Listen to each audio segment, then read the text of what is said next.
Welcome to NWA Connie Corso's podcast, where we talk all things dogs.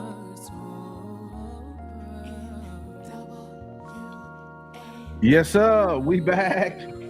We back for another one. What's up, everybody? Welcome back to the NWA Connie Corso show, where we talk all things dogs. We in here. We got another special guest, our dear brother Andre. I see the Shogun Army has already showed up, boy. They in there representing. How you doing, Dre? Man, always great, never bad, big dog. How you doing? Man, I'm good. I'm good. One day above ground is always great. So, yeah, man. I want you to just start out like we always do. Just tell the people a little bit about yourself. Okay, man. I always got to give a shout out to Guy first. You know, head of my life, and the Shogun Army. I see a lot of my brothers from Shogun Army out there. What's up, y'all? Come over here, support Joe, and don't just support when I'm over here. Support Joe always, because that's what we're about, man. So, Joe, my name is Andre Williams. Born and raised in North Carolina. At the age of 19, I left home, joined the Air Force. Prior to all of that, I was already into the American Pit Bull Terrier. You know, growing up in North Carolina from the age of probably 11, I've been around these dogs, you know, from the time of just getting a little $100 backyard dogs to, you know, getting $1,200 to $2,000 dogs, you know, from the likes of Carl Mims, Carl Cruz, different popular bloodlines, right? And so I kind of told that story before, but I wanted to kind of give you some more exclusive stuff. Yeah. And talk about the foray into the whole Shogun Army movement, right? We'll just kind of keep it there today in the dog training stuff. But got into the military, and my first 3 years, I wouldn't say were a waste, but I wasn't into dog training at all.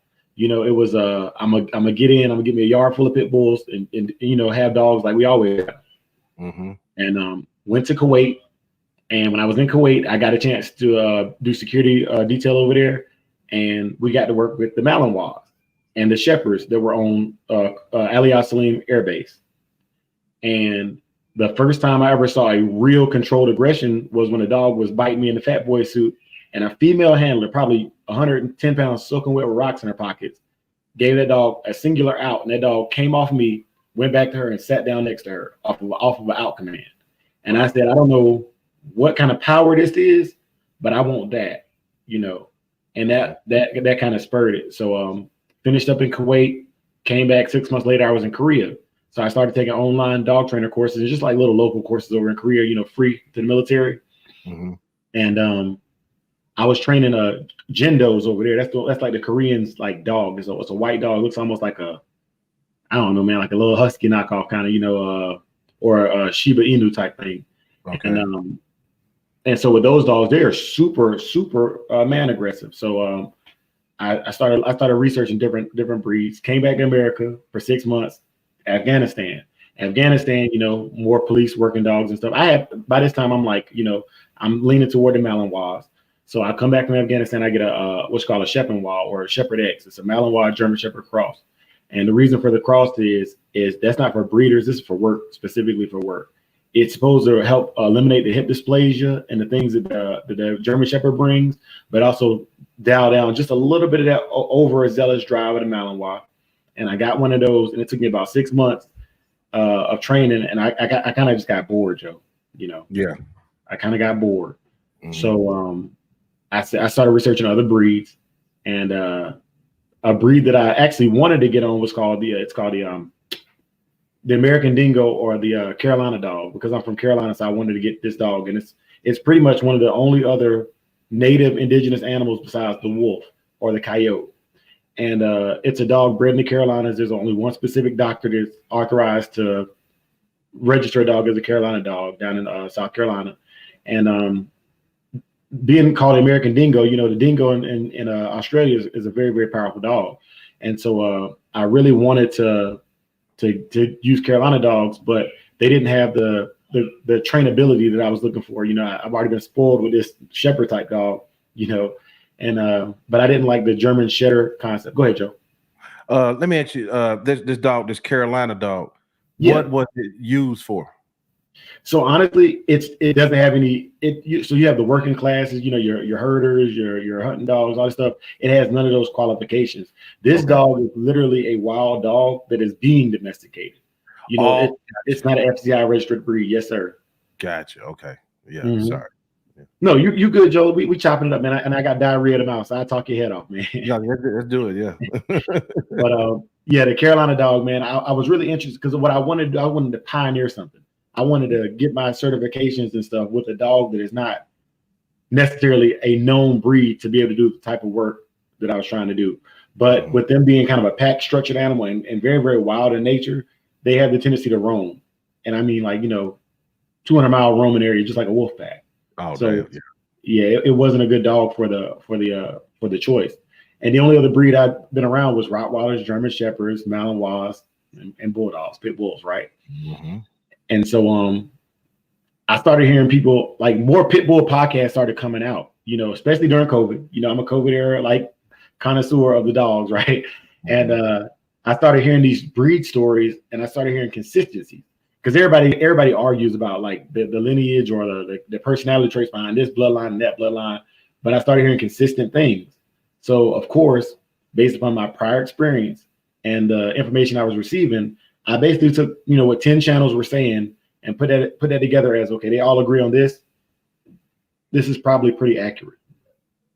So I did my research, found some bloodlines that worked. All of them had histories of, I ain't gonna say man aggression because that's not sought after in our breed, but had the propensity to bite a larger target, i.e. a man. And then with my working dogs, stuff, I've learned to assess dogs for their workability. I have a scale of 1 through 6, and it's just Wendy Valhard's puppy aptitude testing, right?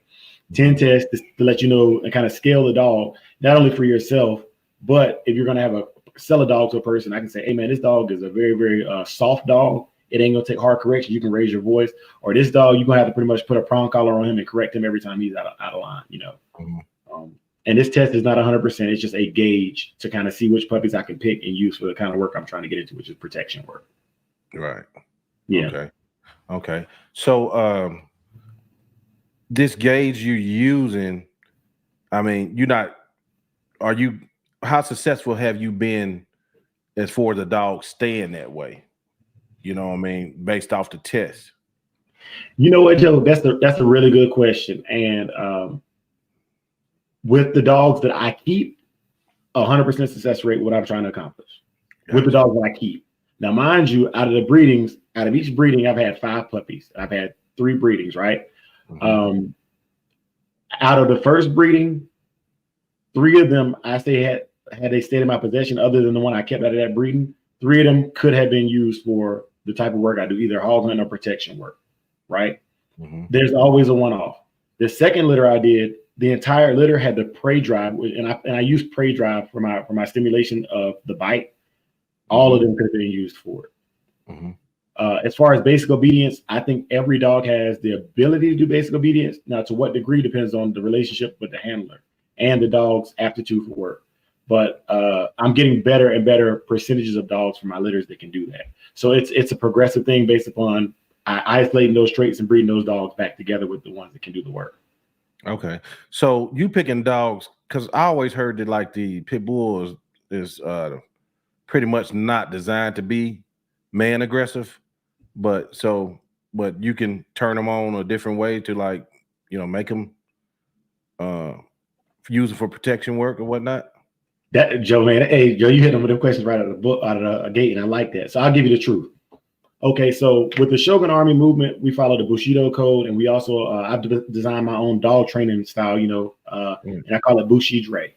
Now, what Bushi Dre is based upon is the dogs are, I'm not changing their genetic makeup or trying to augment their genetic makeup. I'm simply taking a game of tug and associating the human on the opposite end of the leash as a tug. So even when my dogs like are going at somebody, you'll never see the wrinkles in their face, the hair on their back is not standing up. They're looking at you like a prey animal, and I'm sending them on you as a prey animal. Also with the Bushi Dre style of martial art, because I look at it as a martial art. The same way I carry my katana when I'm practicing Budo, that's what that dog is like at the end of that leash. And pretty much whoever got control of that leash has control of the sword. Because if you and I were in combat and you take my sword from me, well, now you got the power. Same concept with the dogs. It's not a human aggression thing at all. It's just it's like sending a missile. Whatever direction you point it in, there it goes. Right.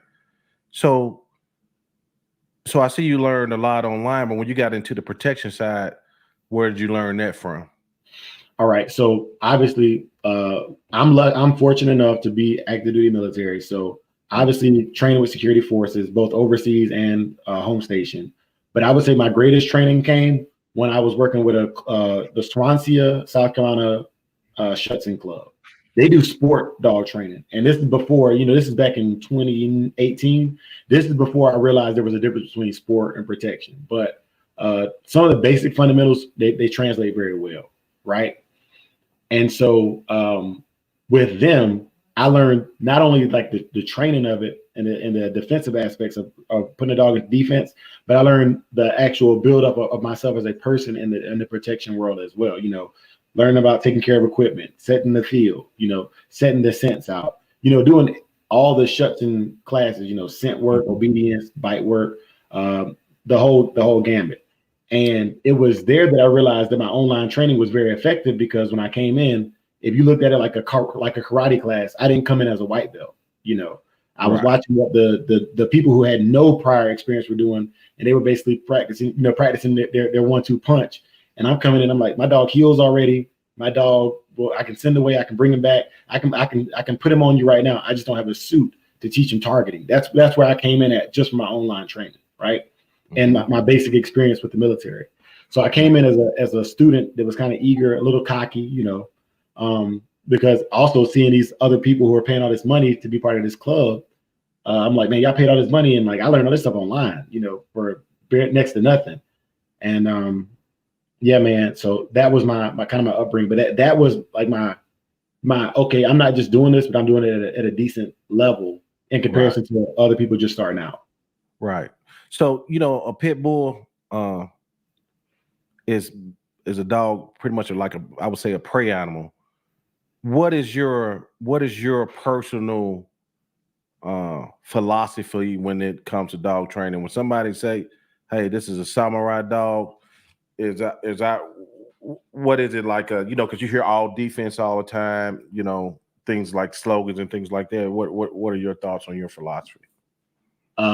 So mine would be like a yin yang, perfect balance. And where I'll go with that is, I think everybody has to pick a dog that matches their environment and their life, right? Right. And they also say a lot of times your dog takes on the personality of the owner, because you're going to put him in situations to make you comfortable, So my philosophy on the dogs if you ever seen the movie Old Yeller, that Old Yeller is like the story of Old Yeller, not the actual golden retriever I had in the movie, but the story of Old Yeller is my ideology of what I'm working toward, a perfect dog. The kids are just walking. Go ahead. No, I was just saying meaning. Some folks don't know what Old Yeller is about. Yeah, and I'll break it down. Good question. So Old Yeller was a dog, man, and even the intro to the movie is Old Yeller was a hunter. Old Yeller was a fighter. Old Yeller was a lover. Old yeller was a took care of the kids. Old Yeller, he got into trouble, but when he did, he got himself out of trouble. It was just a all around good dog. There's not one attribute where he's just superb over other dogs, but he'll never be in the bottom of the barrel on any attribute.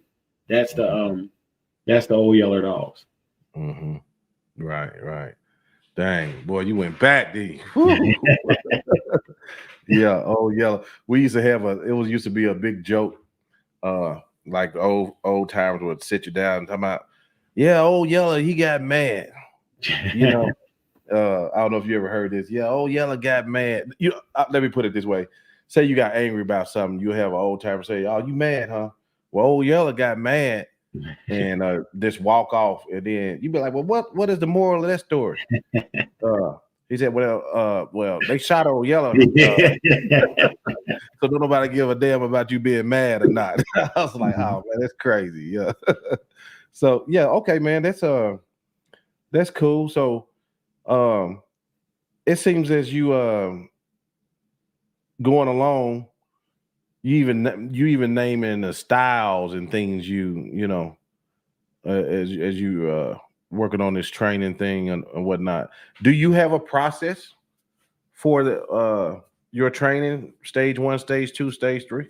Yes, sir. Okay. Yes, sir. Like Okay. I'm very dogmatic and traditionalist. I'd say like a lot of people heard me say this before. Like Bruce Lee was what I would say like it's kind of like the ideology behind it, right?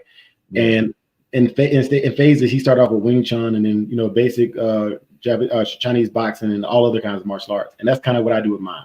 So basic is basic obedience, basic manners, basic skills. And I'd say like a level 1 dog, for me, my gauge, because everybody has to have standards. My standards just were already established by somebody else, right?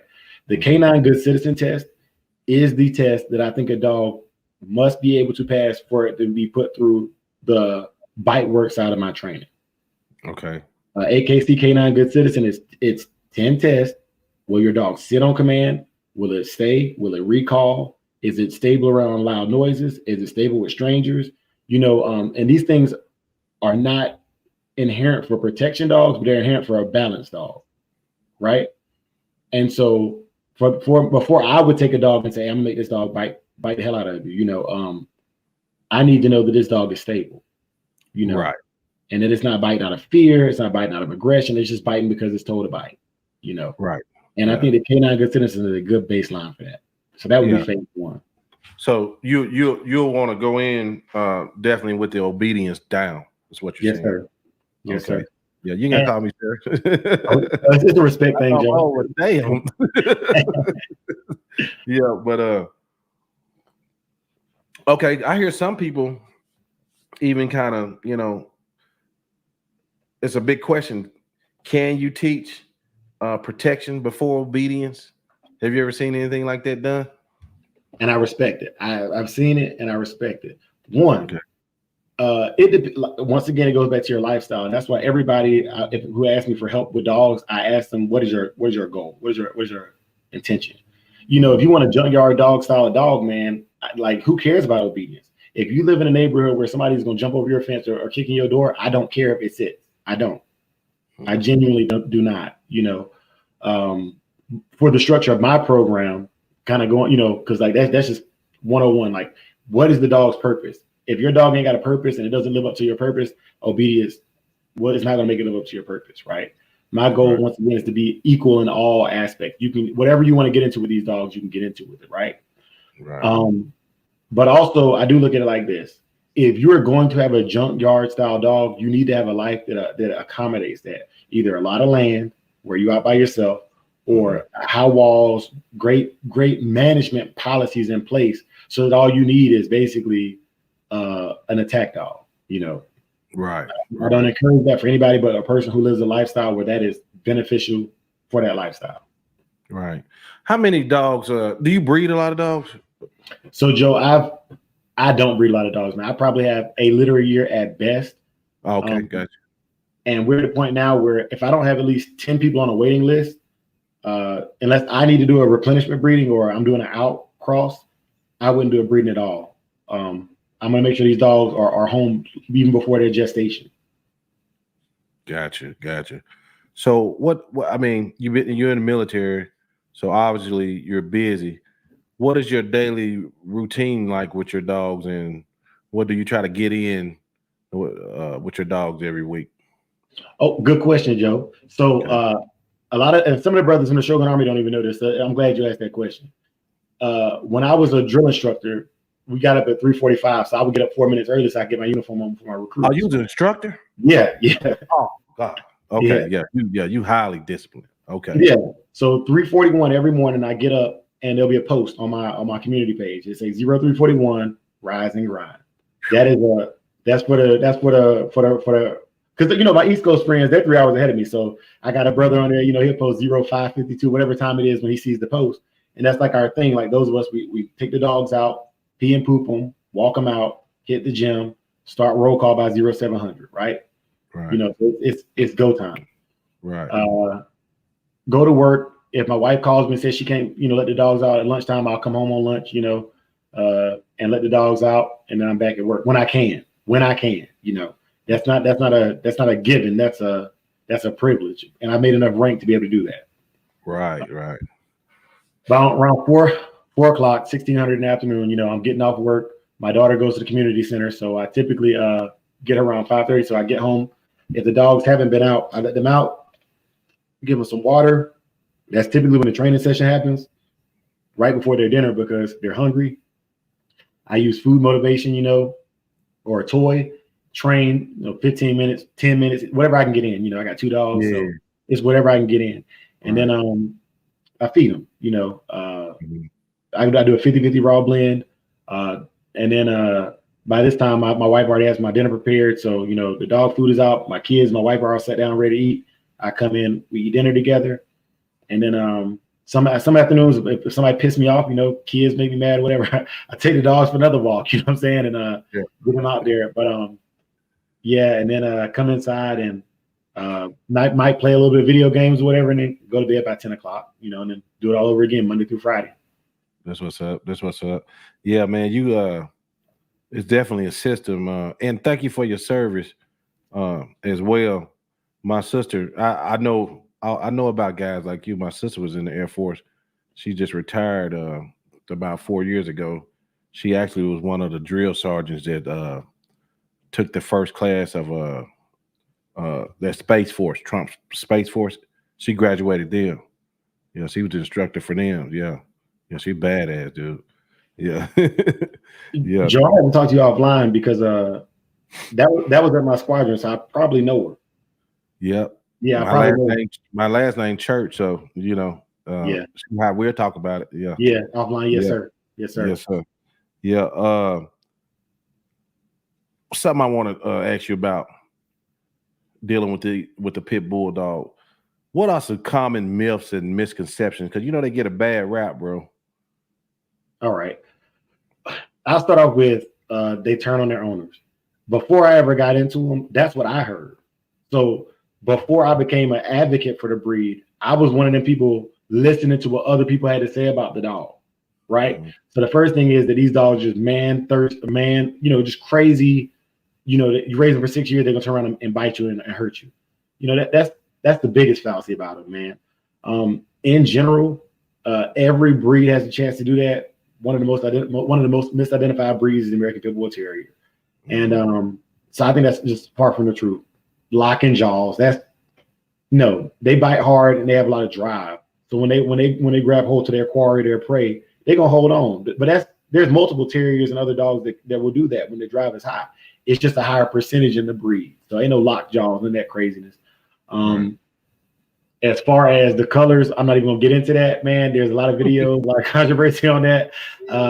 But yeah, there's some color myths, man. You're gonna have to get Schoolboy to handle that one, man, because I'm not yeah. Schoolboy was almost on this episode, but he's on vacation right now. So yeah, man. And shouts out to Mr. RT, man, big mentor of mine. Yeah, boy, he the man. Yeah. So I mean, doing this show, you doing your show and everything, and everybody, y'all gotta go visit Dre's channel over there at Samurai. He has a lot of good stuff. He has a lot of unique conversations and things. I try to catch them when I can. But you do have the controversies within breeds and things like that. I know you were always one to advocate showing the dogs in a better light, doing all kind of stuff. I even think I seen something about a digital dog show. Yes, sir. What's that about? Hey, man, so this is the two-parter, Joe. I'll make it real fast, though. Our digital dog show is a confirmation show that is currently just for the pure American Pit Bull Terrier. It's basically judged just like you would Westminster. You kind of sitting at home watching it. But I grew up doing American Idol craze. And so I wanted something where people ain't just watching it. Your opinion matters. And so we came up with a way where people could cast their votes and select the dog. Because my logic is, if they're selecting your dog, that's the dog they probably would buy puppies off of aesthetics, off of aesthetics. And, we even have you showing the dog doing some of the work. So, and I felt like I got gypped when I won, best overall at the dog show, and all I got was a trophy. I was like, man, there's no sponsorships associated with this. So with my dog show, it's cash prizes, man. It's cash. Really? Yeah. They're straight to your Cash App live while we live, and I invite the winners to come on and talk about their dogs and how they got them in shape for bloodlines, all kind of stuff. Right. So let's dip back down into that training. What makes the American Pit Bulldog? What does he bring different to the table? Because I myself don't know a lot of protection dogs that are pit bulldogs.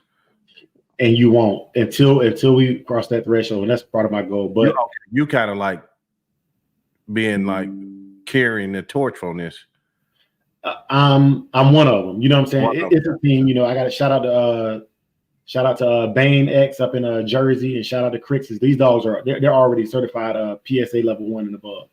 But I'm walking in their footsteps. Western Modeline Kennels as well. But as far as what they bring to the breed or to the game. The American Pit Bull Terrier has an extremely high pain tolerance, and with my Malinois, there are corrections I can make on my pit bull that I could not make on a Malinois. But it also helps give that balanced and stable temperament for the ones that are balanced already. If you already have a reactive dog, it don't matter what breed it is, it's a reactive dog. That's just being 100% transparent. But very, very high pain tolerance, very, very focused on whatever their focus is, right? Like just speaking historically, the dogs were supposed to be fighting dogs. They're supposed to, stay focused on what's across the box for them. And that personality type is all I'm using in the training. This dog is, once it identifies its target, this dog is not going to stop. That's a true game American Pit Bull Terrier. And Joe, I like to give references, so I'll give my reference for that. All my training stuff is based upon what I consider to be authorities into whatever it is I'm doing. And Mr. Richard Stratton, in his book, The World of the American Pit Bull Terrier, he speaks on that. He says the best protection dogs in the world are proven game dogs, in that regard. Richard Stratton. Okay. I gotta check that out. 3-book series, Richard F. Stratton. Okay. Gotcha. Okay. So do you know Mr. Lee Robinson? I'm familiar with Mr. Lee. Yes, sir. Okay. So does he have like did he breed those dogs with pit bulls in them? So American Sentinels, yeah, absolutely. Yeah. So they kind of that prey will be there in them too. I seen them. I was watching videos. It was a damn dog in there like a shark. You hear the teeth like I'm like, whoa. But yeah, man. So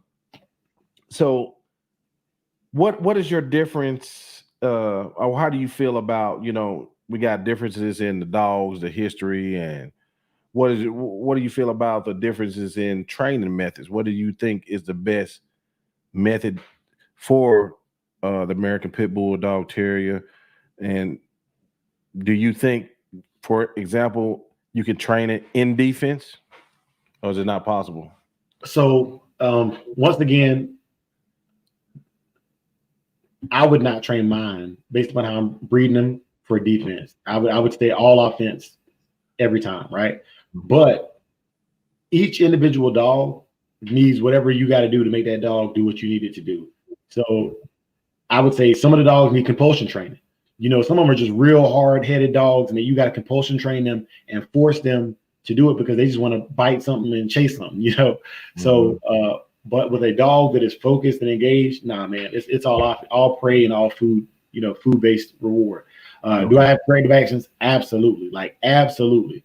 I'm not a proponent for all purely positive dog training. I'm not against it, but that doesn't work for me, Yeah. You got a Malinois too, huh?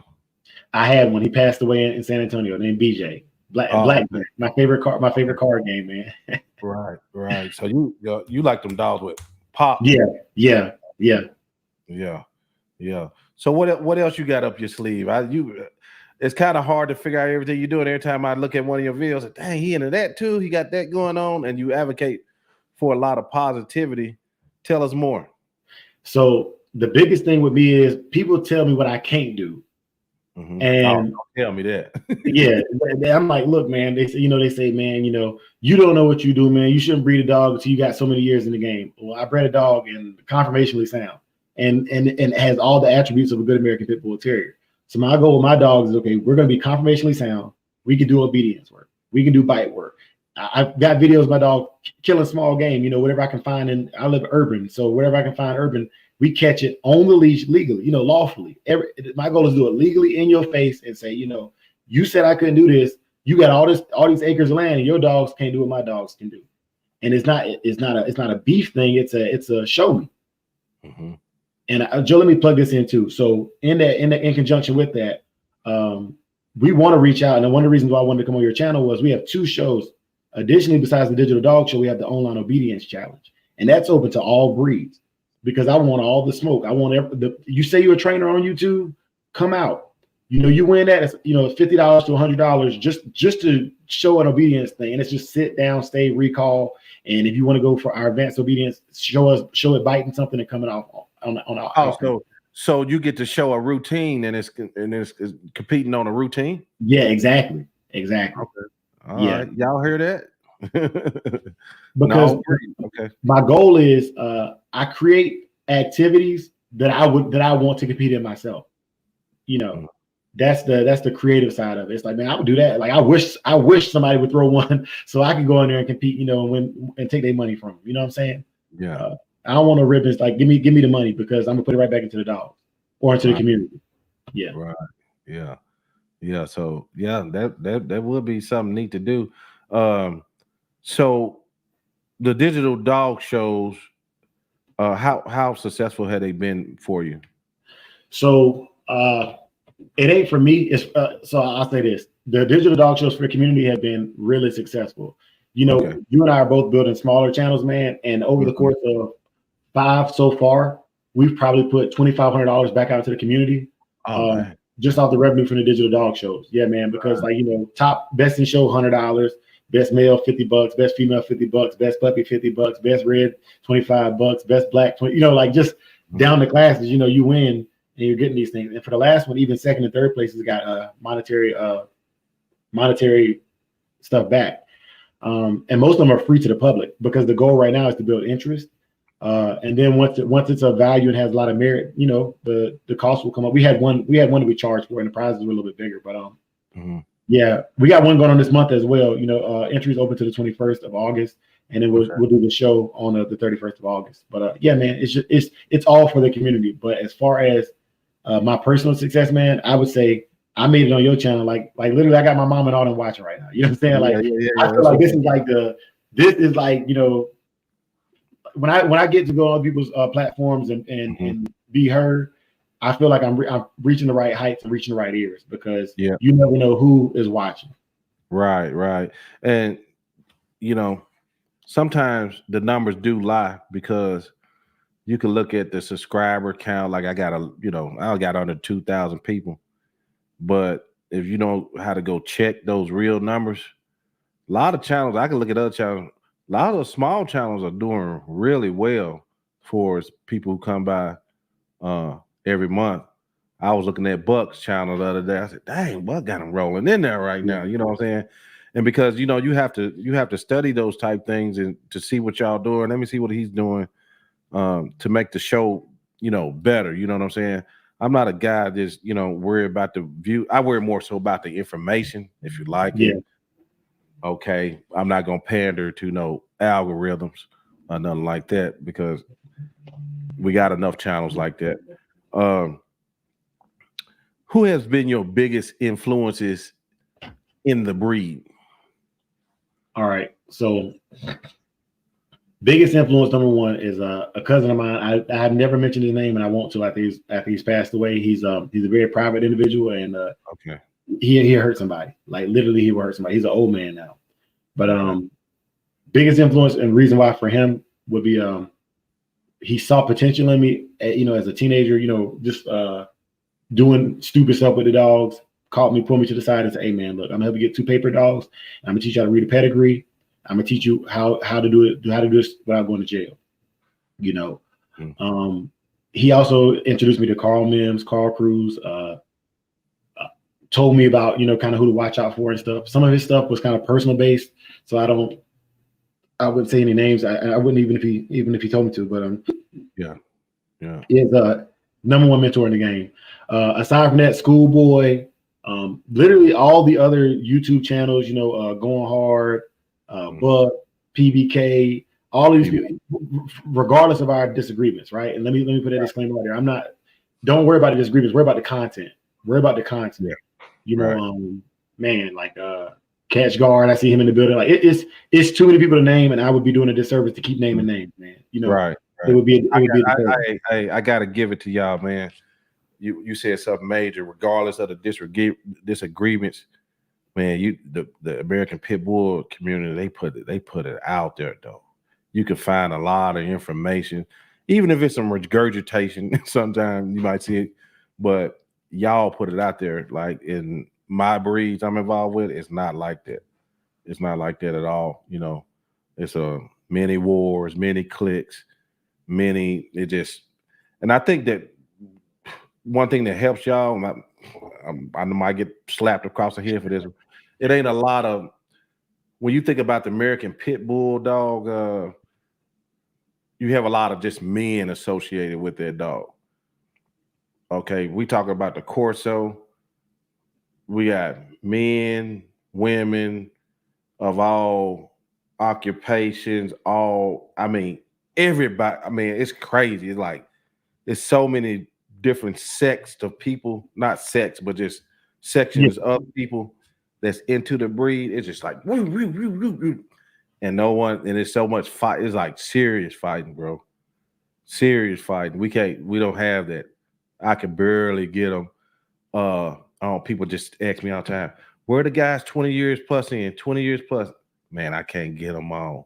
I could talk to them, tell me anything I want, but getting them on, really hard. So I got to give y'all community, man, the flowers, because y'all at least put the information out there. You know what I mean? Yes, sir. Yeah. Hey, so I want to chime in on, because when I tried the shepherd thing, I felt that same thing you're talking about. But what I would say is, I think it's the overall oppression of the breed that kind of, you know, when you trauma bond like that, our community is gonna be like that, you know, hardcore, just trauma bonded. But I was at the vet 2 weekends ago, and there was a guy in there with a Corso, and I would say they were more the Starbucks, you know, and Target kind of crowd. There's nothing wrong with that, but this dog was not being raised for anything but a pet. And you got a lot of that crowding. You got a lot of that crowd in these other things where, you know, it messes it up for you. I see another dude with a good looking bulldog, and I know what it takes to make that bulldog look like that. There's a level of respect initially without being unspoken, you know. Right. And I think a lot of other breeds might be missing that. Yeah. You're right. You're right about that. You hit, it's different levels of income, goals, show, man. Yeah, it's nuts. You're a military man, you're a disciplined man, and whenever you think about military, you think about exercise. How you work your dogs out, brother? All right, so number one thing, hand walking. Hand walks. One, it's a good way to gauge health. All right, limping, other things like that. I've always been taught you do a hand walk before you do a hard workout of any kind anyways. And also with my dogs, because of the training, some days I use it for the physicality. And when I'm training for physicality, I want them to pull. So I'll put a harness on, and I'll make sure that I pick my routes. I got routes set on my little Apple Watch, you know, 2 mile route, 8 mile route, whatever, hills. When they're going uphill, I'm leaning back. I want them to pull me up the hill. When they're going downhill, I'm pulling back. I want them to pull me down the hill. I want to be resistance the entire walk. That is that is the safest way I've seen to get basic exercise for a dog. Mm-hmm. When you do something like that, are you using a bungee lead or something like that, or just a straight up, you know? So Joe, I do a lot of working out with my dogs. I do what's called Caney Cross, which is where I actually run, you know, didn't do have marathons, but a 5K with it. And when I do that, it's a bungee lead, and it's literally like a fanny pack with a carabiner clip on it, and it's a bungee cord that goes to the dog. So the dog is running, I'm running. We working each other. You know what I'm saying? And those are some good workouts, man. So, but yeah, that's the only time I use a bungee cord, other than for back time for protection work. Right. And then my other favorite work is I would say I love the spring pole, and I love bike road work as well. Okay. Wow. So who'd you get your dogs from? How many pit bulls you got right now? So I got 2 right now. Okay. I bred both of the 2 I have. Both the 2 I have, I bred them. And say what you want about breeders, but when you breed your own dogs, man, you get to pick what you want out of the litter, man. You know what I'm saying? So, I'm not one of them breeders. And you know what's crazy, Joe? When people say they want a dog and they want to purchase one, I always pick what's left over after people have gotten what they want. So it ain't like, oh, he's keeping the best for himself. I'm like, nope, you had everything that was here on the screen. You had the opportunity to pick out. You pick something off of looks, and I was looking for something completely different. Right. Yeah. But hey, that's good though. You know what I'm saying? You and you still fared well, because I definitely gonna, if I'm a hold back, you always keep your best stuff. You know what I mean? But I have talked to other breeders, and they have told me, yeah, man, some of my best stuff in other people's yards. Because it depends on how the dog develops. So yeah, man. This is gonna be a hard question. I know you're into the bulldog. But what are some of your other favorite dogs, and why? All right, so I don't like nothing with long hair no more, Joe. The shepherds ruined me for long hair dogs. Tell me about it. Oh God, yeah. But honestly, and man, I get a lot of hate from the Corso guys that are my close friends. The Corso guys, I tell them all the time, man, if I wasn't gonna have a pit, it'd be a Pressa. Why? So I think that a Pressa and a Corso are very similar in their capabilities. But I think the Pressa is just slightly more athletic, and the athleticism of the Pressa, to me, and that a little bit just more slim built. The ones I've seen, and I've never been truly bitten by a trained Corso, because one of the things I look for is pain compliance. I put on the sleeve, I put on the suit, and when I got bit by that Pressa, I could feel everything but my skin breaking under that bite. And the bull terriers, the bull herders, none of that. With a good suit on, man, I feel the pressure, but like this dog would have broke my arm if they left it there, Right, and I'm certain with the size of the Corso and the Rottweilers too, the Dogos as well probably have the propensity to do that, but everything I look at is probably going to have that phenotypically have that structure. The Dogo, the Pit Bull, the Bully, all of them got a very similar phenotype, Yeah. That Pit Bulldog though, boy, you could about take him anywhere though, can't you? Yeah, he just that size, man. Come on. Yeah. And he could do some real damage too. Yeah, very, very unique dog. How much are you into the history of that dog? So for me, my senior project was on the breed, man. I've been in love with these dogs before I could have them on my own. Got them in my mom's backyard. Yeah.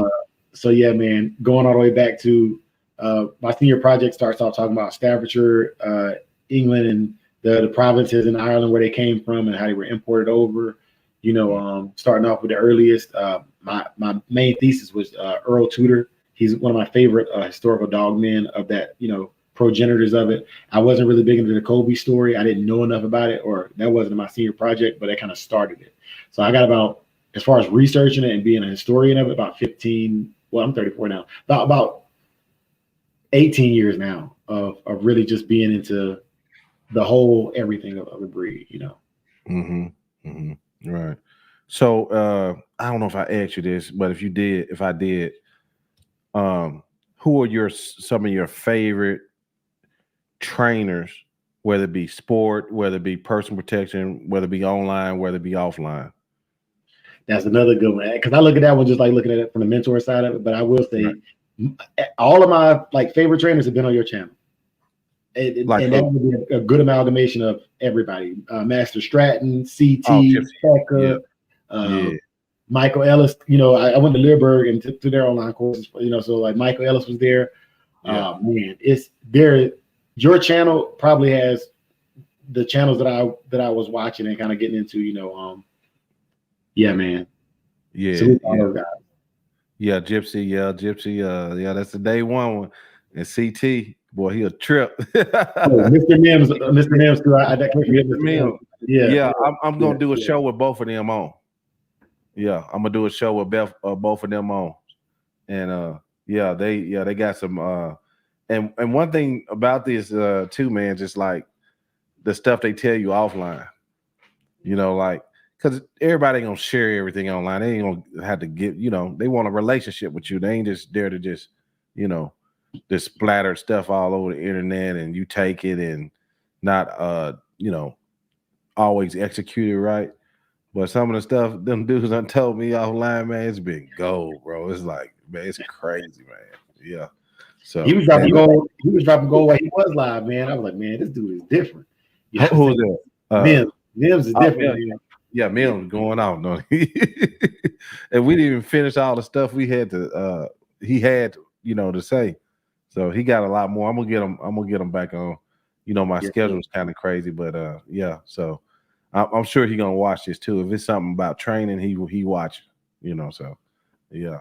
And Heka is some people have a issue with like younger guys or people who ain't been in the field or breed long time. But I don't. If a young man is coming up, he putting his own foot to the ground. It ain't that he has to be doing something for us to notice him, and people kind of gravitate to that, like people do with you. So yeah, hell yeah, we're gonna highlight him. Why not? I do want to say this about Heka, Joe. So I met Heka on Instagram, and he had 3 hecklers, and the hecklers are people who I hold in high regard as well. But he stood his ground, and everything he said, it made sense. You know what I'm saying? It made sense, man. And I don't have to agree with you to get your message. So shouts out to Heka, man. Big shouts out to him, man. Yeah. Oh yeah, Heka. Yeah, he's very articulate young man. Going off what he was taught and things like that. And he gonna stand his ground. And I've seen him going to war. You know what I'm saying? With all of them. Yeah. He'll be a gentleman as long as you let him be. But if you want to go to war, we can go to war too. I like Heka, man, because I've seen him do it, because the proof is in the pudding. And then too though, people don't know that he's susceptible to information. But if you come at him off, just like anybody, you come at me off, I'm gonna go to the basement, and then if we get a little bit lower, I might go to hell, So, but it just depends, because your channel is a education kind of channel where we in mine too, where we just kind of learn from each other and things like that, brother. So diet. Let's talk about that. And Joe, man, it's literally like every question you ask is good because I've been through it.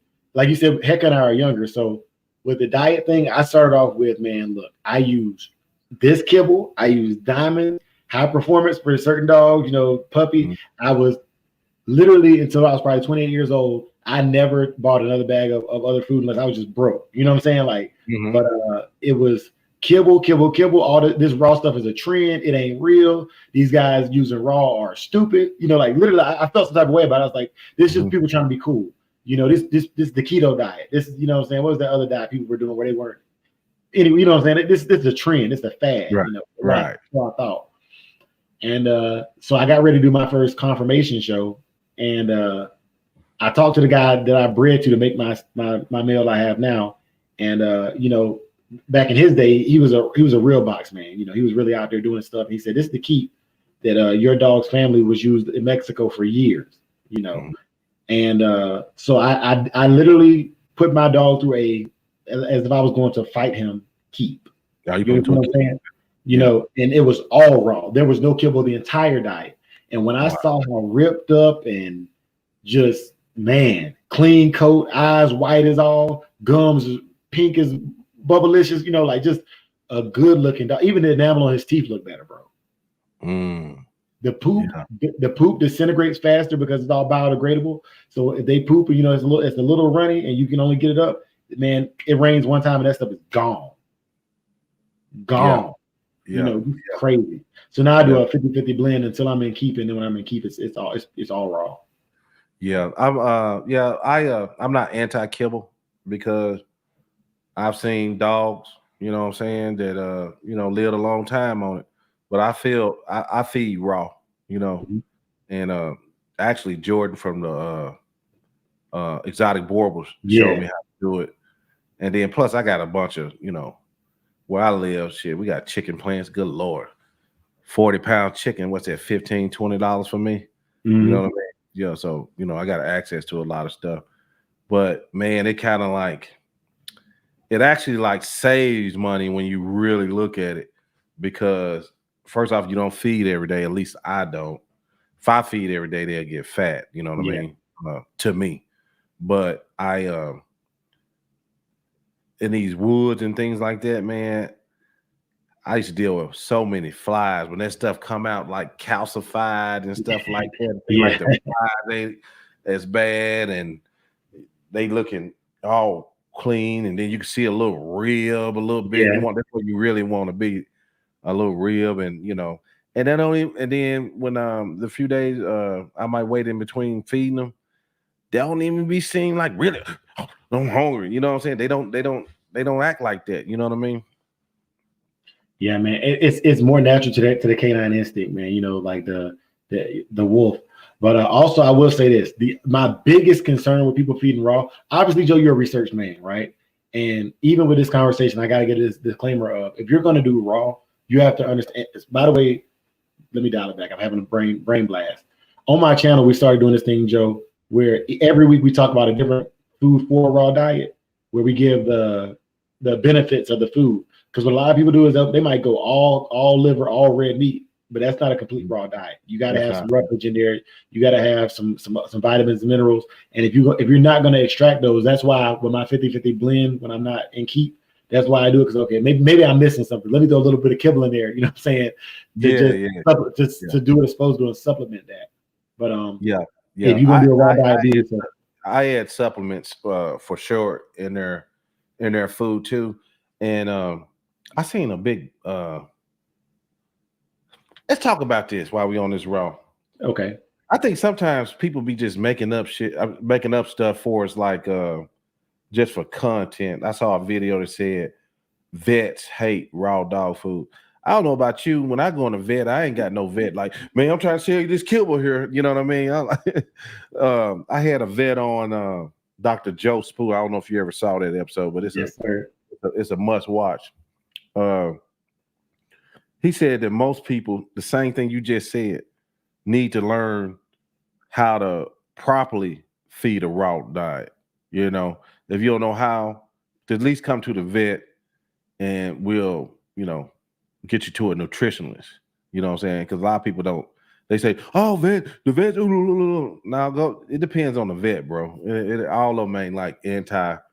I ain't never had a vet try to sell me no kibble on that thing. Of course, they probably want to sell it, but I ain't never been even. If anything, I'll be having vets trying to push on me is spay or neuter. You know what I mean? Yeah. So from my experiences with that, when I walk into a vet and they have an aisle of science diet and that's the only food they got in there, I run from that. You do? That happened to me twice, where they were like, "Yeah, your dog's looking a little thin. I'm gonna recommend you or prescribe you science diets." And now what you did is you just put me on paper saying that you want this dog being fed science diets. Anything go wrong, you're gonna say I'm not taking care of my animal because you basically pigeonholed me into trying to buy the science diet. This happened in Goldsboro, North Carolina. I'm gonna put it out there. All my military installations. This happened in Goldsboro, North Carolina. They also charged me an extra $80 because my dogs were considered an aggressive breed, which I think is absurd. Wow. For my initial checkups and stuff, man. I'm like, and at this time, do I know how to do my shots? Yes, but because I was renting I had to show proof of vaccination, so I had to go to a vet, and I just grabbed the first vet that was available on a Saturday because I work Monday through Friday, right? And it ended up being $380 for my male and $350 for my female. You know, it was crazy. And this is 3 times, you know, three rounds of vaccinations. You know, this is crazy. Are you serious, bro? Dead ass. Wow. You know, yes. And so, you know, I'm glad you asked this question. But anyways, as far as with the vets, my vets, they like the way my male looks. My female's a little thinner, but she's just naturally more shredded than he is. So, I got the feedback. I came home so mad I went live about it. But I was irritated because I asked the lady. I said, "Ma'am, do you have a chart, breed specific chart that says what my dog is supposed to look like? Like, what are you going off of to tell me this dog is too thin?" And when she said the exact words, she said, "For a pity." When you say that, that's a blanket term. If you're used to dealing with bullies, you're going to see dogs that look, you know, hog fat, which is fine. I ain't gonna say hog fat. Some of the bullies are fit too, but the real American Pit Bull Terrier, the average person doesn't have a good gauge. They're not taught in veterinary school every single breed specific standards. They're going off of a generalization. So when you're gonna be specific like that, and I'm telling you, this dog is a registered dog. This is the show dog, a show winner, and it's not a champion yet, but we have points on the books. You know, like this dog is the standard. So when you say that, ma'am, can you please? She got real mad about that, man. When I asked about that standard, she got real mad. But that's my vet experiences. Right. The negative ones. Yeah. The whole goal though is try to stay out of the vet as much as possible. You know what I mean? At the end of the day, for all of us, breeders or non-breeders, try to have healthy dogs. I want to spin back a little bit. We was talking about Heka. Heka, what's up, brother? We just talking. Somebody gonna tell Heka, boy, they was on there talking about your ass. So, what would be the difference in his style and your style and things like that? What are some of the similarities? What are the things you like? What things you don't like? So I think it's the development behind it. You know, talking to and I call him Master Stratton, man, because that's what he is to me. He's a master. You know, and so talking to him and Master Stratton about their strategies, where it was developed is one thing, right? That defensive dog, you know, is going to do what it's supposed to do, and it's defending. It has a perimeter involved. That portion of that training I like. You know, it's defending something. Whereas with my stuff, it's not defense or offense. It's literally prey. You know, and it's predicated on the fact of my life. You know, every day I want to walk my dog, and where I send it, I need it to go. You know, it's like retrieving or any other activity you perform with your dog. It's sit. That's a command. Bite him. That's a command. It's not I want to hurt him because I feel defensive. I'm in some kind of state of mind. You know, it's because the same way I bite that rope or I bite that cowhide, I've been taught that the human anatomy, there are certain places on a human being that when my boss says bite it, I bite it. You know. So for me, go ahead. No, go finish. Go finish. I'll ask you in a minute. So in one of the I'm glad one of the videos that I did a short where my dog is biting on a tug on a tree, right? And it's the cowhide. And like anybody who has American Pit Bull Terriers will tell you, like, or spring pole cowhide, that dog is fully intent. And I say, hey, y'all want to see what good training looks like? And I say, Saki, out, come here. And that dog, full stand up, feet off the ground, biting on this tug, let's go, turns around and comes back. Now, a lot of people didn't get the magnitude of that, but especially they're not a trainer. And especially they're not a trainer who deals with dogs with high prey drive. Because that tug is everything to that dog. You understand what I'm saying? Like there are dogs that won't bite any other toy, but you put a cowhide out, a dry cowhide, and that dog will turn into a different dog. So what I was trying to show was the balance of the dogs in that and using their prey as, because he knows that if he does what I want, I'll release him back on whatever it is he's biting anyways. That's my reward. You come back to me, do what I asked you to, go bite it again. You know? Right. So it's basically, go ahead.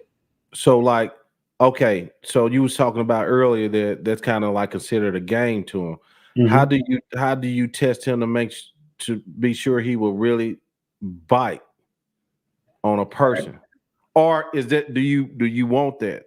Is it more of a sport thing to you, or is it more like a street protection thing to you?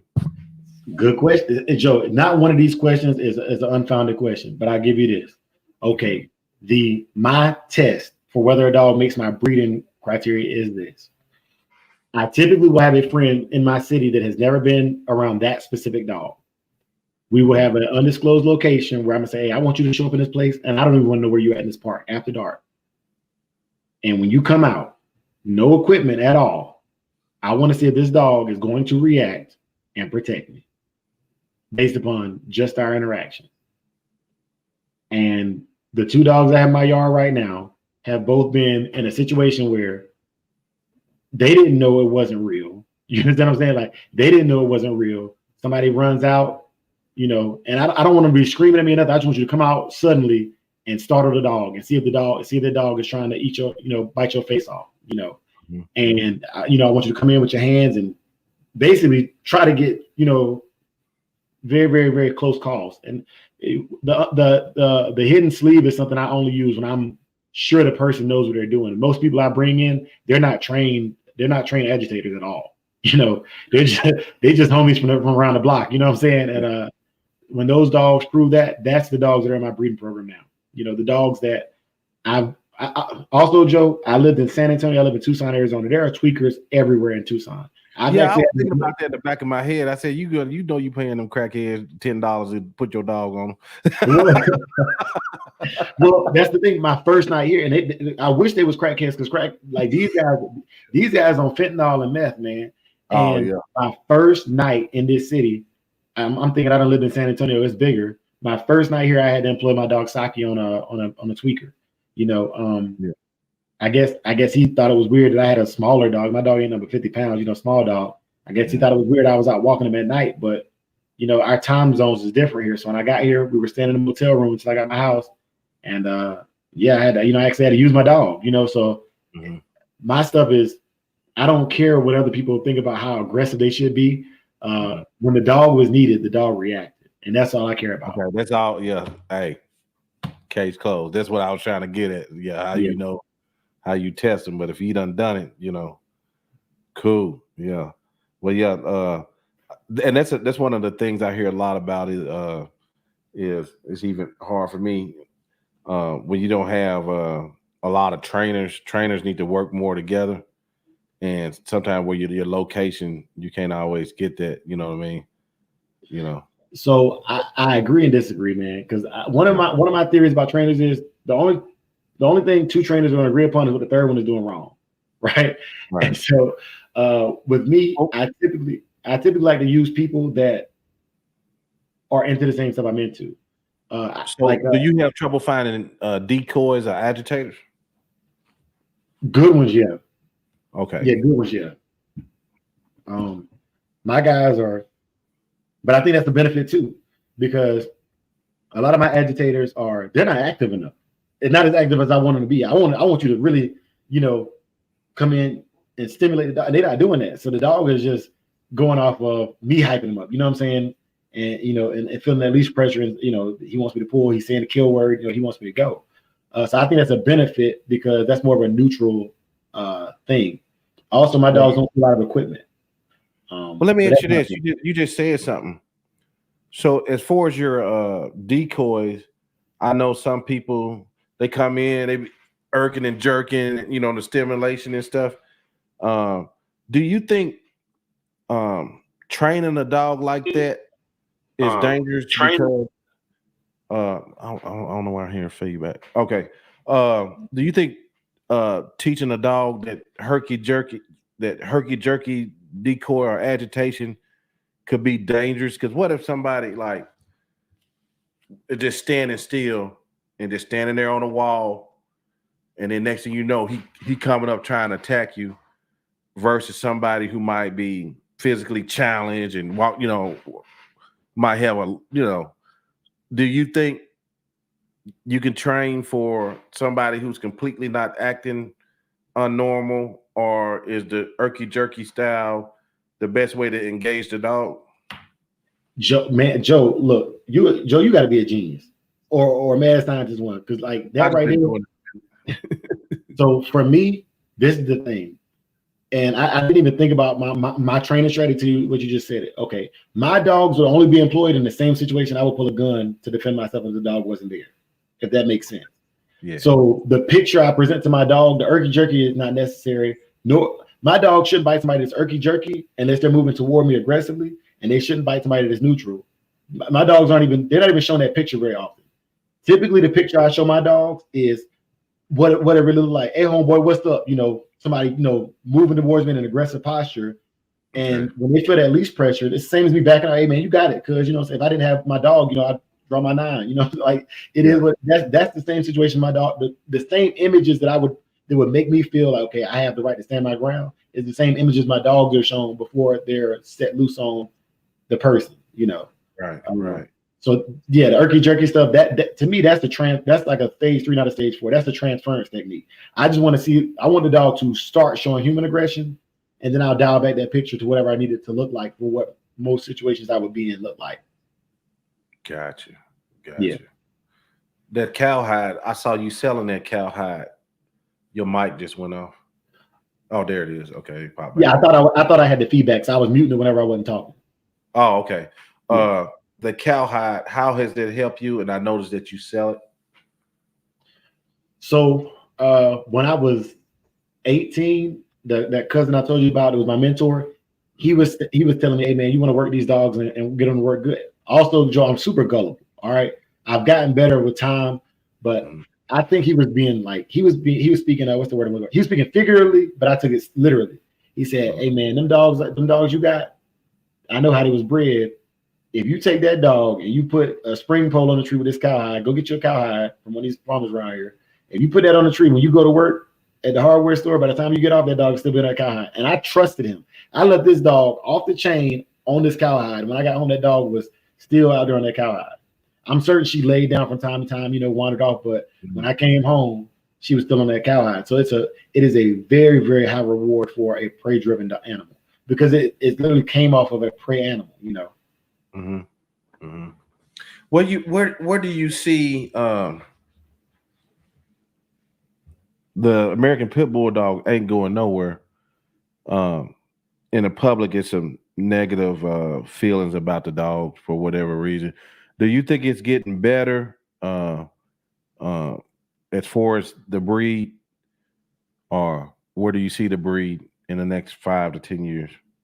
I see it getting better in places where there are people advocating for it. I don't see it holistically as a national thing, but I think it's like out here in Arizona, like I don't have nearly the issues I had in Texas, right? In San Antonio. Yeah. You know what I'm saying?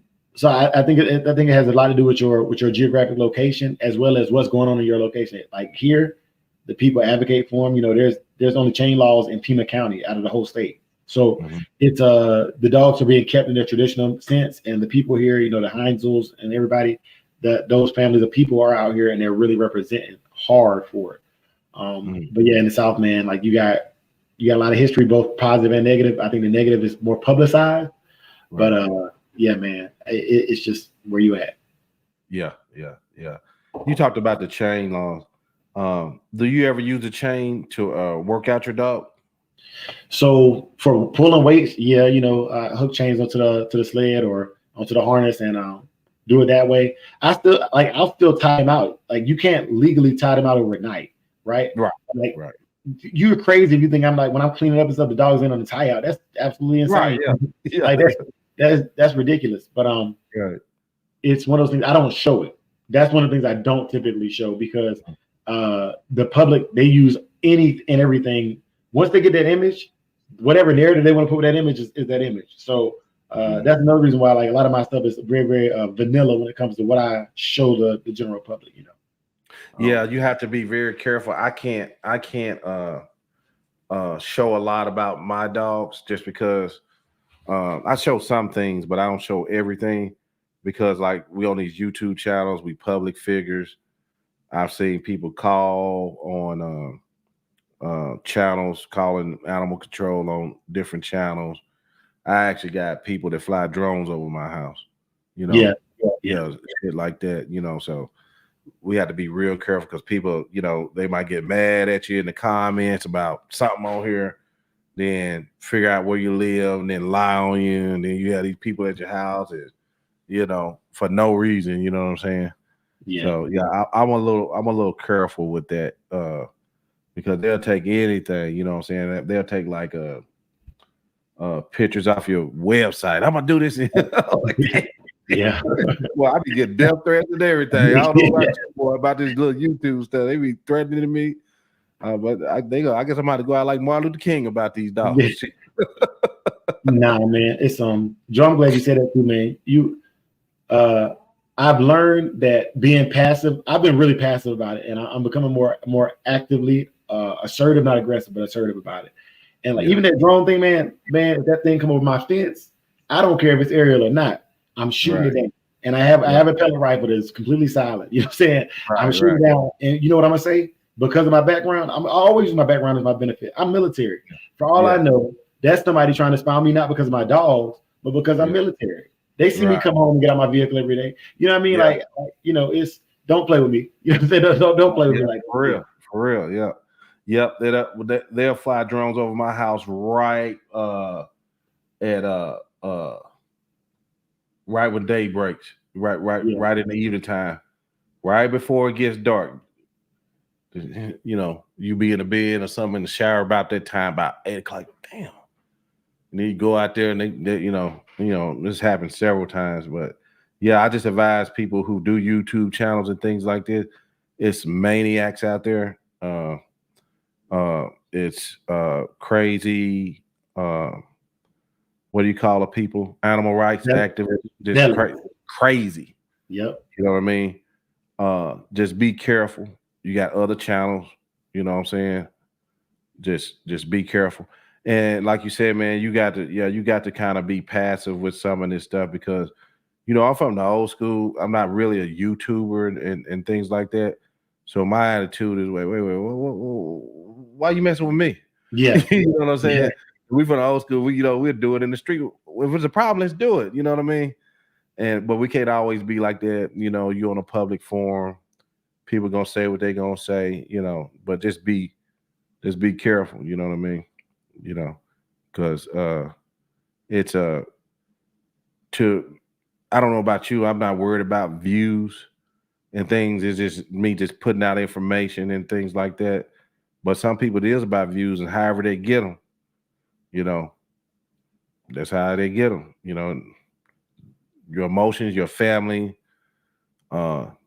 they're not worried about any of that. Yeah, man. That's like there was that kid doing that thing over in Great Britain where he was walking in people's houses. It was like a game to him. He walked in people's houses and go live and see how they reacted.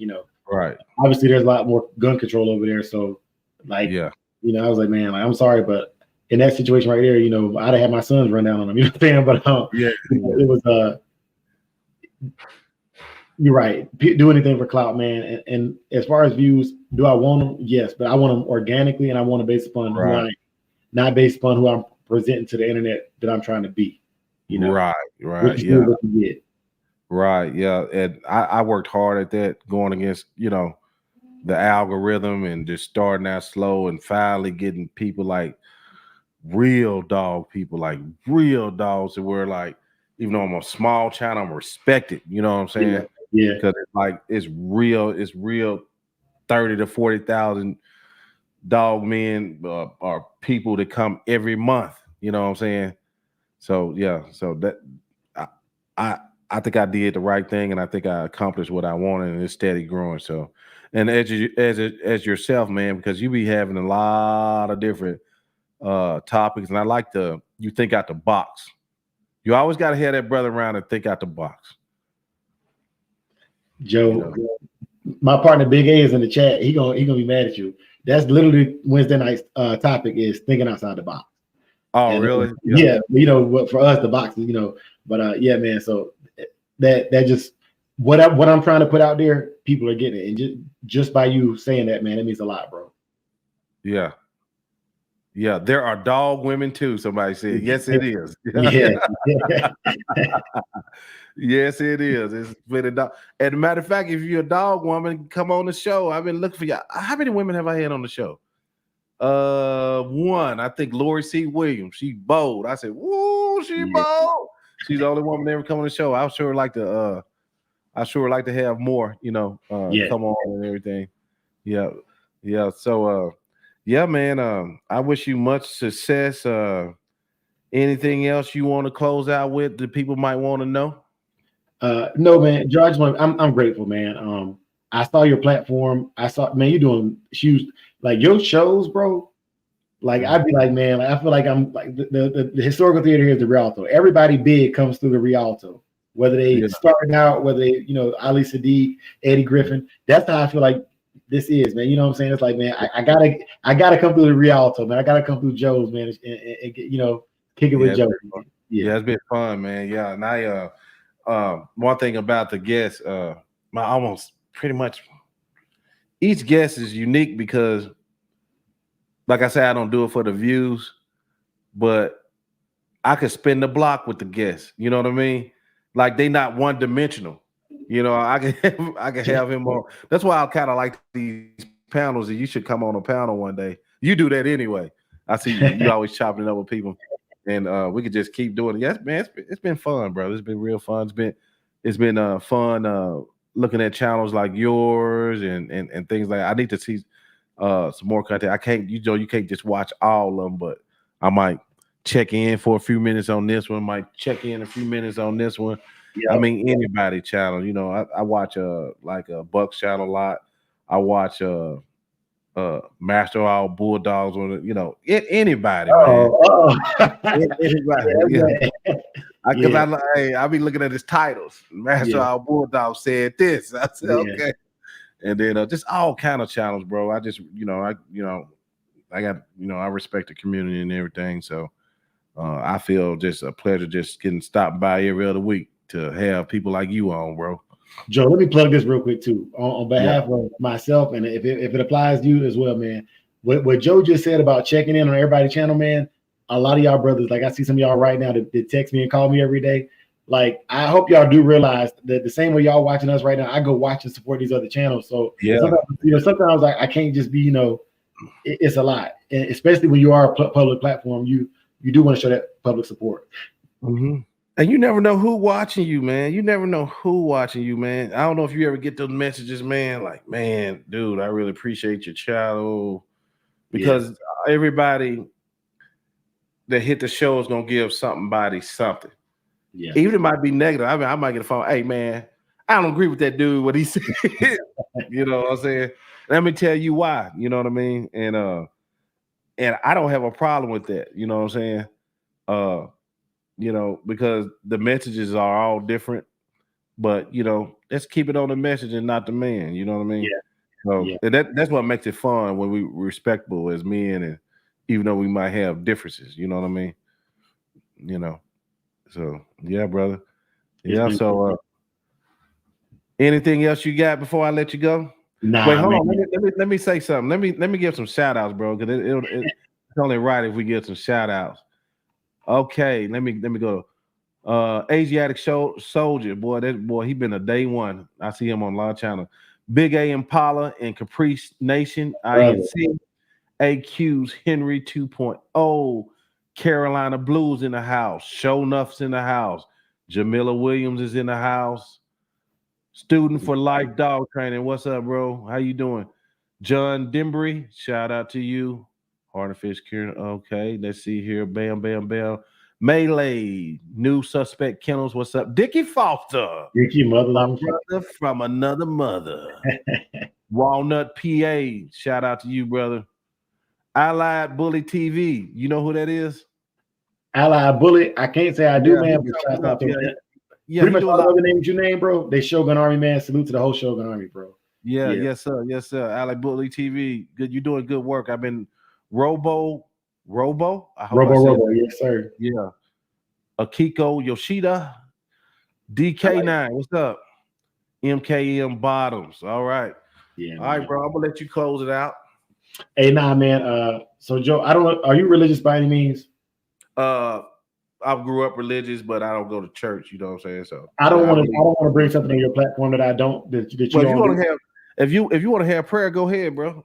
So I always leave with the Christian watchword, man. You know, and those of y'all who are so inclined to do this, you know, we'll do it this way, man. May the Lord watch between you and me while we are absent, one from another. Amen. Amen. Until next time, guys. Thank you so much, brother Dre. Peace. All right.